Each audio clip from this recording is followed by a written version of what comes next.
দাউদকান্দি উপজেলার সুন্দুলপুর মডেল ইউনিয়নের ৭ নং ওয়ার্ড কমিটি গঠন ও আলোচনা সভা অনুষ্ঠিত হয়েছে। শুক্রবার বিকেলে চরগোয়ালী হাই স্কুল মাঠে চরগোয়ালী, হামিরদি ও বৈলারদি গ্রামের ৭ নং ওয়ার্ডের সভা অনুষ্ঠিত হয়। সুন্দুলপুর ইউনিয়ন বিএনপির আহ্বায়ক তসলিম আহমেদের সভাপতিত্বে অনুষ্ঠানে প্রধান অতিথি ছিলেন দাউদকান্দি উপজেলা বিএনপির সিনিয়র যুগ্ম আহ্বায়ক আলহাজ জসিমউদ্দিন আহমেদ। বিশেষ অতিথি ছিলেন দাউদকান্দি উপজেলা বিএনপির আহ্বায়ক কমিটির সদস্য মোহাম্মদ সালাউদ্দিন ভুইয়া, উপজেলা স্বেচ্ছাসেবক দলের আহ্বায়ক মোহাম্মদ কামরুল ফকির, সুন্দুলপুর ইউনিয়ন বিএনপির সদস্য সচিব মোহাম্মদ খোকন ও উপজেলা ছাত্র দলের সদস্য সচিব লিমন খন্দকার সহ অনেকেই।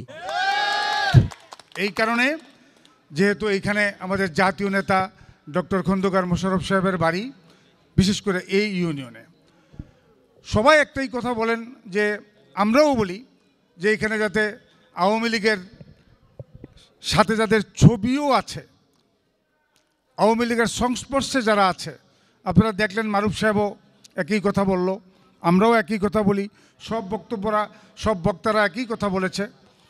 তো এখন এটা যাচাই করবে কে? এই ওয়ার্ড কমিটি ঘোষণা করার পরে নামগুলো আমি ঘোষণা করব। এইখানে যদি আওয়ামী লীগের কোনো লোক থাকে তাহলে এর জন্য দায়ী থাকবে এই ওয়ার্ডের হযরত আলী সহ যারা। এই বাংলাদেশ জাতীয়তাবাদী দল বিরাট একটা বিশাল সমুদ্র, এখানে অনেক নেতাকর্মীর সৃষ্টি আছে। পোস্টমাত্র সভাপতি একটা, কিন্তু এরকম শত শত যোগ্য লোককে আমরা দিতে পারি নাই, তার জন্য আন্তরিকভাবে দুঃখিত। আপনারা কেউ হতাশ হবেন না। আগামীতে মূলধনের কমিটিতে যোগ্য ব্যক্তি যাতে হয়, সেই যোগ্য ব্যক্তি যাতে আবার বাছাই করে নিতে পারি, সেই জন্য একটু। এই ওয়ার্ড কমিটি মাত্র ৫১ জন বিশিষ্ট একটা কমিটি হবে, কিন্তু আপনারা এখানে লোক আছেন ৫০০, আপনাদের এই সেন্টারে ভোট আছে ৯০০, কিন্তু এখানে আমি বলবো কে কমিটি পাইলেন কে পাইলেন না এটা কোনো ব্যাপার না। আপনি বিএনপি করেন, এইটা সবচেয়ে বেশি পরিচিত, সবচেয়ে বেশি পরিচয় যে আপনি বিএনপি করেন। আমরা কিন্তু জানি এই চরগোয়ালী, বৈলান্দি, হামিদির গ্রাম অনেক অবহেলিত হয়েছে পাশের গ্রামের লোকজনের মাধ্যমে। এই চরগোয়ালীতে 2টা প্রতিষ্ঠান আছে, এই প্রতিষ্ঠানগুলির জন্য আমাদের মন কাঁদে, আমাদের অনেক মায়া। এই স্কুলের জন্য আমাদের অনেক মায়া। এই স্কুল 4তলা ভবন আসছিল, আমাকে একটু আগে হেলাল ফকির বলছে যে 4তলা ভবন আসছিল কিন্তু এটা করতে দেয় নাই, বলছে চরগোয়ালী স্কুল কি এখনও আছে? তার মানে কি সে চাইছিল যে চরগোয়ালী স্কুল বন্ধ হয়ে যাক। প্রতিটা নিয়ত আমাদের বিরুদ্ধে ষড়যন্ত্র চলছে, এই ষড়যন্ত্র মোকাবেলা করে আমাদেরকে এগিয়ে যেতে হবে।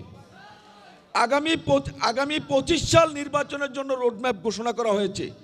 25 সালের আগ পর্যন্ত প্রতিটা কদম আমাদেরকে খুব সূক্ষ্মভাবে দিতে হবে।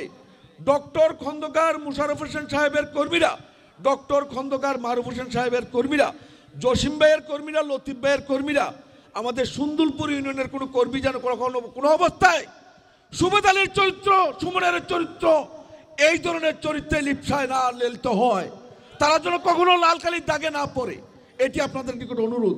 নতুন কমিটিতে মোহাম্মদ শাহ আলম সভাপতি, মোহাম্মদ শফিউল্লাহ সরকার সিনিয়র সহসভাপতি, মোহাম্মদ মিজান সরকার সাধারণ সম্পাদক ও মহসিন ব্যাপারীকে সাংগঠনিক সম্পাদক করে মোট ৫১ সদস্য বিশিষ্ট কমিটি ঘোষণা করা হয়। সূচনা community.tv, বিনোদনের পাশাপাশি খবর।